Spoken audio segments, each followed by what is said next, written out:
প্রিয় ভাই বোনেরা, আসসালামু আলাইকুম। আশা করি যে যেখানেই আছেন আল্লাহর রহমতে আলহামদুলিল্লাহ ভালো আছেন। আপনাদের সামনে আমি একটি খুব গুরুত্বপূর্ণ বিষয় নিয়ে আলোচনা করতে চাইছি। অর্থাৎ আমার যে চিন্তা ভাবনা, সেই চিন্তা ভাবনাগুলো আপনাদের সাথে একটু শেয়ার করতে চাইছি। যে বিষয়টি বলবো এই বিষয়টি অনেক গুরুত্বপূর্ণ বিষয় এবং অনেক বিরাট বিষয়, কিন্তু সময় যেহেতু কম, সংক্ষেপে আপনাদের সামনে এই গুরুত্বপূর্ণ বিষয়টির সম্পর্কে আমার চিন্তা ভাবনা তুলে ধরতে চাই। বিষয়টি কি? নিশ্চয়ই অনেকে ভাবছেন। বিষয়টির সাথে জড়িত আমাদের এই প্রিয় মাতৃভূমি বাংলাদেশের ভবিষ্যৎ। বিষয়টির সাথে জড়িত আমাদের ভবিষ্যৎ বংশধর বা ভবিষ্যৎ প্রজন্ম। নিশ্চয়ই ধরে ফেলেছেন অনেকে। জি, যারা ধরে ফেলেছেন তাদের জন্য বলছি, বিষয়টি হচ্ছে শিক্ষা। শিক্ষাই হচ্ছে জাতির মেরুদণ্ড। কাজে এই শিক্ষাকে যদি আমরা সঠিকভাবে, শিক্ষা ব্যবস্থাকে যদি আমরা সুন্দরভাবে সঠিকভাবে গড়ে তুলতে না পারি, তাহলে জাতি হিসাবে হয়তো আমাদের উঠে দাঁড়াতে অনেক কষ্ট হবে। এই শিক্ষা ব্যবস্থাটির মধ্যে প্রথম বিষয়টি হচ্ছে প্রাইমারি শিক্ষা ব্যবস্থা। প্রাইমারি শিক্ষা ব্যবস্থাটাকে আমরা একটু সুন্দর করে গুছিয়ে সাজাতে চাই। দেখুন, আপনি যদি একটি ভালো আম গাছ চান, ভালো কোয়ালিটির যদি আঁটি হয়, অর্থাৎ বীজটা যদি ভালো হয়, নিশ্চয়ই তাহলে ফলনটাও ভালো হবে, গাছটাও ভালো হবে। কারেক্ট, ঠিকই ধরতে পেরেছেন আপনারা। আমরা প্রথমে গুরুত্ব দিতে চাই আমাদের শিক্ষা ব্যবস্থার প্রাইমারি স্কুলে যে শিক্ষক আছেন সেই শিক্ষকদের ট্রেনিংয়ের উপরে।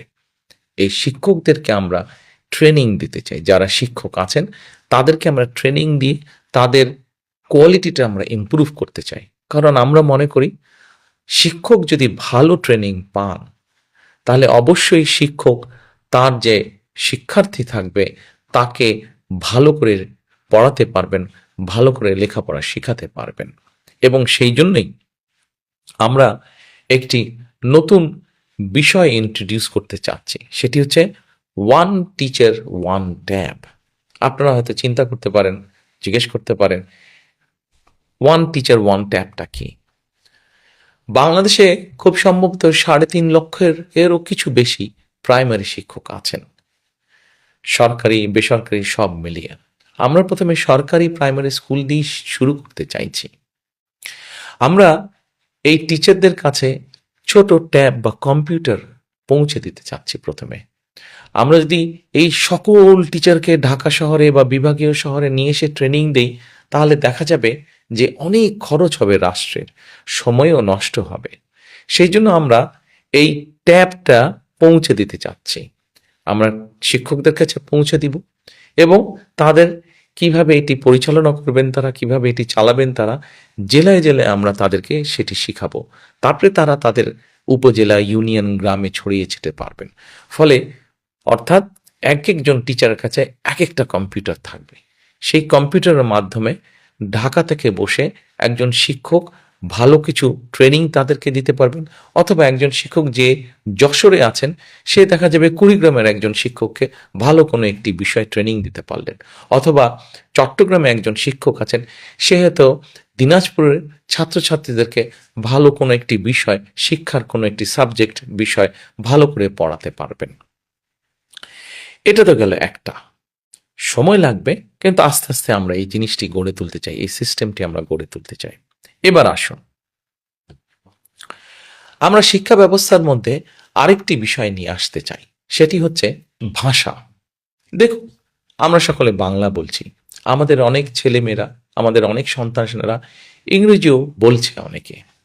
কিন্তু চিন্তা করে দেখুন, আমাদের সন্তান, আমার সন্তান, আপনার সন্তান, তারা যদি বাংলা পারে, তারা যদি ইংরেজি পারে এবং ইংরেজি ভাষার পাশাপাশি যদি আরেকটি ভাষা, তৃতীয় একটি ভাষা সে যদি জানে, তাহলে বড় হয়ে সে যদি তার সেই জানা ভাষার দেশে যায় বা যেতে পারে, তাহলে নিশ্চয়ই সে একটা ভালো কর্মসংস্থান খুঁজে বের করতে পারবে। কাজেই আমরা সরকার থেকে কয়েকটি ভাষা শেখানোর ব্যবস্থা করব। যেমন ম্যান্ডারিন হতে পারে, যেমন জাপানি ভাষা হতে পারে, যেমন জার্মানি ভাষা হতে পারে, যেমন ফ্রেঞ্চ ভাষা হতে পারে, অ্যারাবিক ভাষা হতে পারে, ইটালিয়ান ভাষা। অর্থাৎ পৃথিবীর বিভিন্ন দেশে কর্মসংস্থানের সুযোগ আছে যেই দেশগুলোতে বেশি।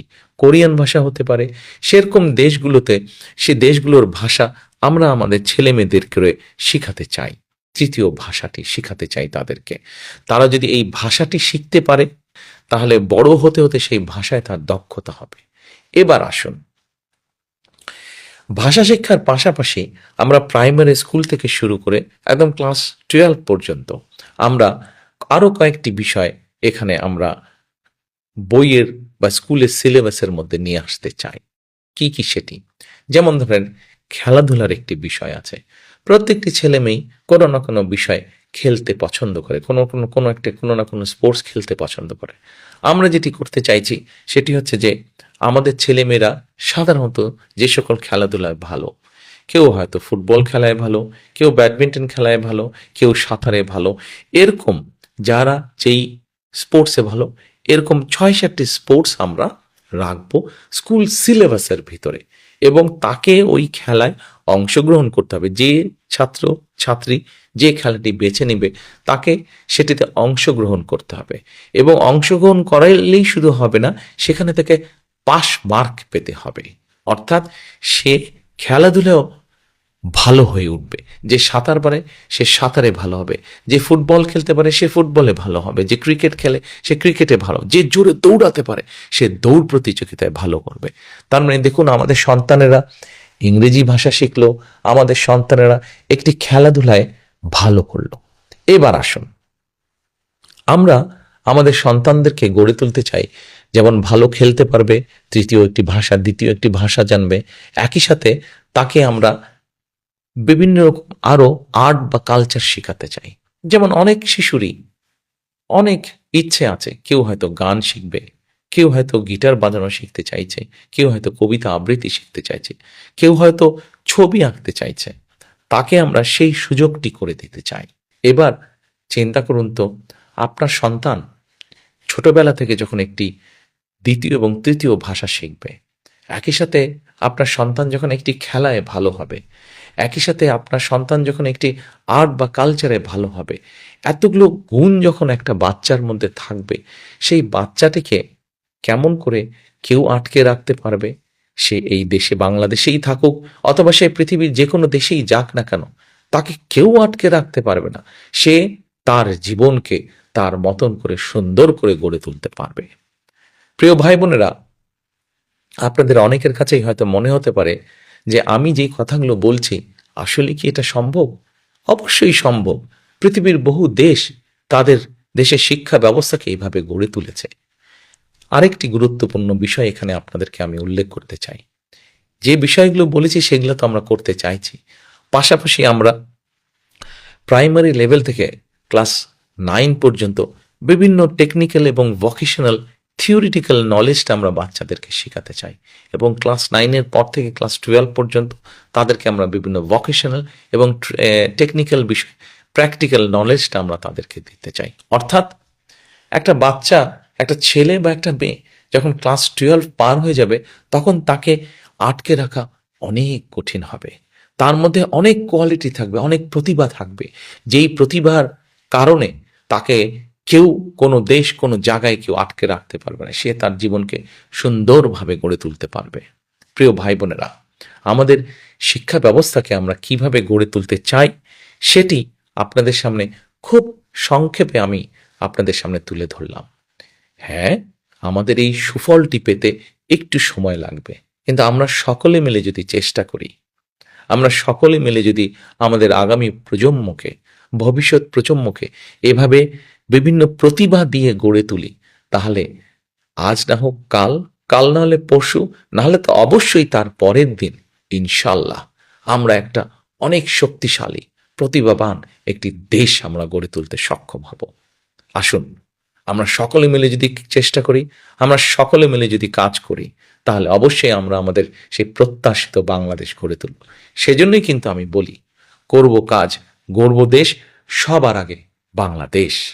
আল্লাহ হাফেজ।